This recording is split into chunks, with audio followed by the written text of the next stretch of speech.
Okay, starting ಎಲ್ಲಾನು ಹೇಳ್ತಾ ಇದ್ರು, ನೀವು ಯಾರಿಗಾದ್ರೂ ನಾಮಿನೇಟ್ ಮಾಡಿಬಿಟ್ರೆ, ಎಸ್ಪೆಷಲಿ ನೀವು ಕ್ಯಾಪ್ಟನ್ ಆಗಿದ್ದಾಗ 6 ಜನ ನಾಮಿನೇಟ್ ಮಾಡಬೇಕಿರುತ್ತೆ. ಅವಾಗ ಒಬ್ರಿಗೆ ಕಸ, ಒಬ್ರಿಗೆ ಕೆಸರು ನೀರು, ಒಬ್ರಿಗೆ ಕಪ್ಪು ನೀರು, ಈ ಥರದ್ದೆಲ್ಲ ಹಾಕ್ತೀರಾ. ಅವಾಗ ನಿಮಗೆ ರೀಸನ್ ಕೊಡೋದಕ್ಕೆ ಬರೋದಿಲ್ಲ ಅಂತ ಹೇಳ್ತಿರ್ತಾರೆ. ಕೊನೆಗೆ ಏನಾಗುತ್ತೆ ಅಂದರೆ, ರಕ್ಷಿತನಿಗೆ ಕೂಡ ರೀಸನ್ ಕೊಡಕ್ಕೆ ಬರೋದಿಲ್ಲ ಅಂತ ಹೇಳ್ಬಿಟ್ಟು ಆಗ್ಬಿಡತ್ತೆ. ನಿಮ್ಮಿಬ್ರಿಗೂ ರೀಸನ್ ಕೊಡಕ್ಕೆ ಬರಲ್ಲ ಅಂತ ಮನೆಯವ್ರು ಹೇಳ್ತಾ ಇದ್ದಿದ್ದನ್ನ ನೀವು ಅಕ್ಸೆಪ್ಟ್ ಮಾಡ್ತೀರಾ? ಆ್ಯಂಡ್ ಅವ್ರು ಯಾಕೆ ಆ ಥರ ಹೇಳ್ತಾ ಇದ್ರು ಅಂತ? ನನ್ನ ಪ್ರಕಾರ ನಾ ಹಳ್ಳಿಯಾಗ ಬೆಳೆದ, ಗ್ರಾಮೀಣದಾಗ ಬೆಳೆದ ರೀತಿ ಬೇರೆ ರೀ. ಯಾಕಂದ್ರೆ ನನಗೆ ಸಿಟಿದ ಆಲ್ಮೋಸ್ಟ್ ಕಡಿಮೆ. ಸಿಟಿದು ಗೊತ್ತಂದ್ರೆ ಏನ, ಇವತ್ತು ಬಂದಿನು ನಾಳೆ ಹೋಗಿದನು ಇಷ್ಟ ಗೊತ್ತು ನನಗೆ. ಯಾರ ಜೋಡಿ ಕೂತ್ 8 ದಿವಸ ಗಟ್ಟಲೆ, 15 ದಿವಸ ಗಟ್ಟಲೆ, ತಿಂಗಳ ಬೆರ್ತಿಲ್ಲ, ಮಾತಾಡಿಲ್ಲ, ಅದ್ರ ಬಗ್ಗೆ ಗೊತ್ತಿಲ್ಲ.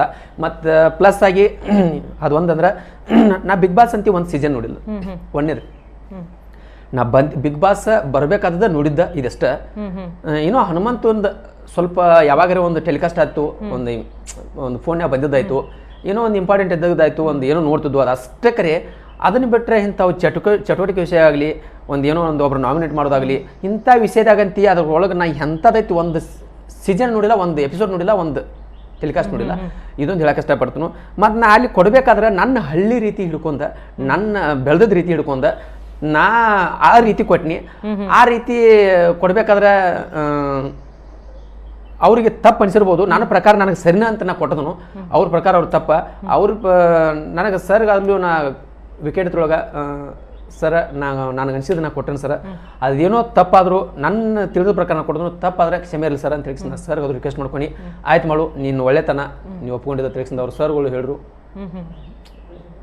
ಅದು ರಕ್ಷಿತನಿಗೆ ಕೂಡ ರೀಸನ್ ಕೊಡಕ್ ಬರಲ್ಲ ಅಂತಿರ್ತಾರೆ ಮನೆಯವರು. ನಿಮಗೆ ಅದು ಕರೆಕ್ಟ್ ಅನ್ಸುತ್ತಾ? ರಕ್ಷಿತನಿಗೆ ರೀಸನ್ ಕೊಡೋದಿಕ್ ಬರೋದಿಲ್ವಾ? ರಕ್ಷಿತ ನನಗೇನು ತಪ್ಪು ಅನಿಸಿಲ್ಲ, ಅದನ್ನ ಕರೆಕ್ಟ್ ಅನಿಸ್ತದ. ಯಾಕಂದ್ರೆ ಇನ್ನೂ ರಕ್ಷಿತ ನಿದ್ರೆಯಲ್ಲಿ ಇದ್ದಾಳು, ಎಬ್ಬಿಸ್ಬೇಕು ಅನ್ನೋದು ಅದು ರೀಸನ್ ಇತ್ತು.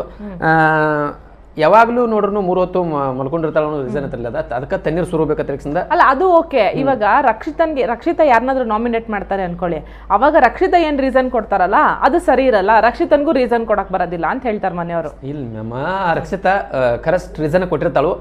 ಆಕೆ ಮಾತುಗಳು ಹೆಂಗಂದ್ರೆ ಕೆಲವೊಂದಿಷ್ಟು ಜನರಿಗೆ ಅರ್ಥ ಆಕೈತಿ, ಕೆಲವೊಂದಿಷ್ಟು ಅರ್ಥ ಆಗಂಗಿಲ್ಲ, ಕನ್ವೆ ಮಾಡಕ್ ಬರಂಗಿಲ್ಲ. ಅದು ಒಂದ. ಮತ್ತೆ ಮನೆಯವ್ರಿಗೂ ಎಲ್ಲರಿಗೂ ಅರ್ಥ ಆಗಿರ್ತೈತಿ, ಅದನ್ನ ಯಾರಿಗೂ ಅರ್ಥ ಆಗಿಲ್ದ ತರನೇ ಇರ್ಬೇಕಾಗಿರ್ತೈತಿ. ಯಾಕಂದ್ರೆ ಗೇಮ್ ಅದ, ಅರ್ಥನ ಆಗಿಲ್ಲ ಅಂತ ಹೇಳ್ಬೇಕಾಗಿರ್ತಿಲ್ಲ.